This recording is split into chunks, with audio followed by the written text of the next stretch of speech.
스웨덴의 스톡홀름 평화연구소에 의하면 북한은 현재 30개 내지 40개 폭탄을 가지고 있고 작년보다 10개나 늘었다고 합니다. 그런데 장관은 폭탄이 떨어져도 평화를 외쳐야 한다, 이 말만 되풀이하고 있어요. 북한이 핵과 미사일을 거머쥐고 우리 머리 위에서 위협을 해도 평화만 외치면 국민의 생명과 재산을 안전하게 보호할 수 있습니까? 그 뒤에 제가 폭탄이 떨어지는 전쟁의 한복판에서도 평화를 외치는 세력이 더 정의롭고 정당하다, 이런 표현을 한 건 사실입니다만, 상임위 때 의원님 질문에도 제가 대답했습니다만, 정말로 제가 전쟁이 일어나면 기도만 하고 평화만 외친다고 생각하시진 않지 않겠습니까? 그렇게 생각하지 않으시지 않습니까? 그거는 역설적으로 평화를 강조한 이야기지, 그것이 정말 전쟁의 위험성에 대해서 모르는 사람의 그런 이야기라고 생각하신다면, 그거는 뭐 저로서는 그렇지 않다, 이렇게 말씀드렸습니다. 우리가 핵 인질이 되는 것이 진짜 평화라고 생각하세요?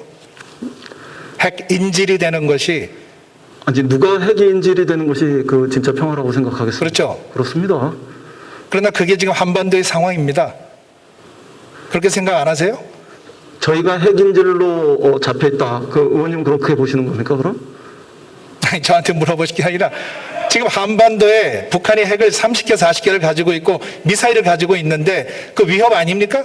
그래서 그 위험을 제거하기 위해서 정부가 한반도 평화 프로세스도 진척시키고 있는 것이고, 그 과정 속에서 한미 공조를 통해서 비핵화라든가 한반도 평화 정책이라든가 이런 것들을 추진하고 있는 거 아닙니까?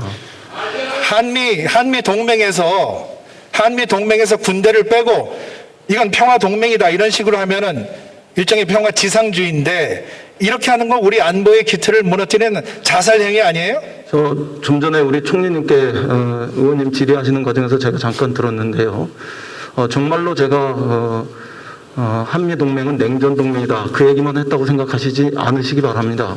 그 야당 대표께서도 그 말씀을 하셔서 제가 언론에 대고 반박하진 않았는데, 그 자리에서 한미 동맹이 냉전 군사 동맹을 넘어서 평화 동맹으로 갔으면 좋겠다는 이런 말씀들이 계셨고, 저로서는 그 말씀을 받아서 한미 동맹이 군사 동맹을 넘어서서 또 냉전 동맹을 탈피해서 어느 시점에선가 평화 동맹으로 전환할 수 있을 것이라는 취지의 말씀을 드렸습니다. 그러나 그 말씀에서만 끝났다면은 제가 의원님들의 비난을 받아도 좋습니다. 그러나 그 바로 이어서 한미 동맹은 민주주의와 시장 경제라는 가치 동맹의 이런 면들도 가지고 있기 때문에 어느 시점에 우리가 평화 동맹으로 전진할 수 있는 기초는 많이 가지고 있다, 이런 취지의 말씀도 같이 드렸었다는 점을 오늘 제가 말씀드립니다.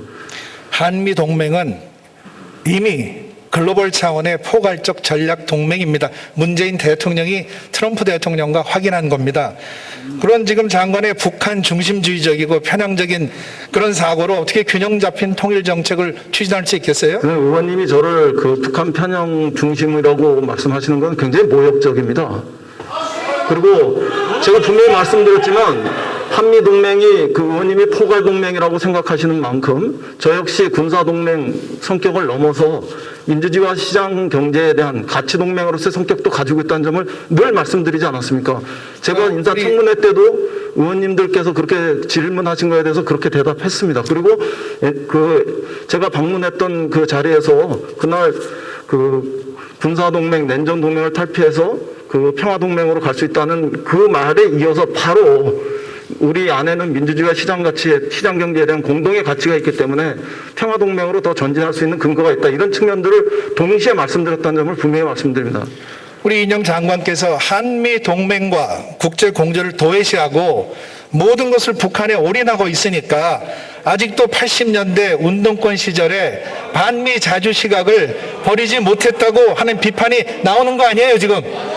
제가 80년대 평화통일운동을 했던 것은 분명한 사실입니다. 그 시간에 제가 미국에 대해서 좀 더 급진적이고 비판적 의식을 가졌던 것도 사실이고요. 그러나 지금 제가 그 인식을 그대로 가지고 이 자리에서 장관직을 수행하고 있지는 않습니다. 저 역시 생각의 유연성이나 변화 과정들이 있었고, 더군다나 제가 상임위 때도 여러 번 말씀드렸습니다만, 한미 동맹을 근간으로 해서 예를 들면은 국제적인 어떤 그 그 외교 관계에서 예를 들면 중국 같은 경우에도 우호적 관계를 형성하려는 이런 노력을 하고 있는 우리 정부의 기본적인 노선에 좀 충실하고 있다 이런 말씀을 반복적으로 드렸습니다. 도대체 어느 것을 가지고 의원님이 저를 그렇게 단정하고 또 그렇게 낙인하시는지 전 이해할 수 없습니다.